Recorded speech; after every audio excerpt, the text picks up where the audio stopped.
This morning, the suspect in the kidnapping of Eliza Fletcher, that mother and kindergarten teacher, will be back in court. Cleotha Abston now has a murder charge following the discovery of Fletcher's body. And we're getting a look now at new surveillance video that shows his actions after that abduction. Stephanie Haynes is live with us with all the details on this case. Stephanie? Good morning, Adrienne. Abston is a repeat offender, but this time he's behind bars for his most serious charge. And this morning we're getting new images that investigators say help lead them to a break in the case. It was near this abandoned home in South Memphis where investigators found the body of Eliza Fletcher around 5 Monday night. Records say tire tracks in the grass led them right to her body. It's not far from where Abston was spotted cleaning out his black SUV shown in this new surveillance video. And it was about 8 miles from where investigators say Fletcher was taken. That was back on Friday around 4:30 in the morning when she was on her usual jog. These new images show Abston waiting in his black SUV before forcing her into the car. Investigators found shoes with Abston's DNA at the scene, along with her cell phone. Fletcher's family released a statement saying they are heartbroken and are asking for privacy.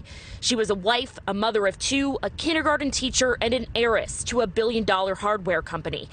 The family also released a video of her singing to her students. Hey, good morning, girls. You should be watching this on Thursday. And on that farm, he had a horse. Abston's criminal record goes back to just 12 years old. He was charged with assault and rape. And at just 16, he kidnapped a Memphis attorney and spent 20 years in prison. He got out in 2020. A motive in this case is still unclear, but investigators believe it's an isolated incident. Meantime, the cause of death has not yet been revealed. Adrienne? All right, Stephanie, our thanks to you. We have Doug Bishop with search and recovery team Adventures with Purpose joining me right now to talk about this case. I know you've been on the show a number of times, especially talking about some of the high-profile and recent missing person cases that you all have assisted with. But you and your team obviously have a very difficult job to do. When you have a missing person, as was the case for the past few days with Eliza Fletcher, what exactly do you tell the family? Do you have anything that you say to console them with when there are so many questions? In such a tragic case such as this, there's 34 years old. She's a mother of 2.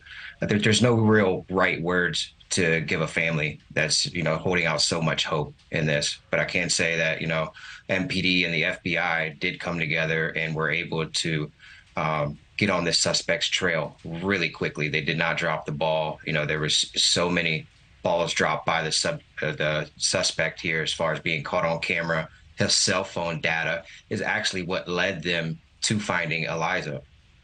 And obviously, like you said, this quick-moving investigation, only a few days. She went missing on Friday, and then they found the body and confirmed that. But typically during a case like this, how much time do you have to wait for when you found this discovery, and then there has to be the official autopsy report? Yeah, these investigations, especially ones this big, are all determined by who's involved. The FBI is involved here, so this shouldn't take long at all. And as far as looking for the actual suspect and the search of itself, every minute counts. In such a fresh case, every hour that goes by is critical to investigators. From him being caught on camera, abducting her, from the multiple traffic cameras, he was caught along his route. They were able to trace his route. They were able to get to him. They were able to get to his cell phone data, which led them to the body. And this unfolded really, really quickly, and they were on it every step of the way. And in cases like this, do you think we'll find out more information and details now since this her body was discovered? We have a 34-year-old mom of 2 that goes missing. She's an heiress to a multi-billion-dollar fortune. This is a big investigation. There could possibly be other implications involved here. But we are talking about a career-long criminal who's been charged with assault, weapons charges, violent carjacking, a violent rape, and who was convicted of a violent abduction already. So is this just a tragic crime of opportunity? It very well may be, but the FBI is going to do a really good job, and I fully expect there to be more information to come out here shortly. All right, Doug, we really appreciate your time. And I would think you have to have a certain disposition to keep doing what you're doing. What do you think it is about the work that you do and your organization where you can continue to try to search for these folks? We focus on providing answers. As tragic as some of the cases are that we deal with, we focus on what it is we're doing, which is providing answers for a family, closure to cases for law enforcement, and that's a silver lining in what it is that we do. That's what we hang our hat on at the end of the night. All right, yeah, you have a clear conscience. You can rest easy at night for helping so many people to come to that closure, even if it is a devastating situation. Doug Bishop, thank you for your time.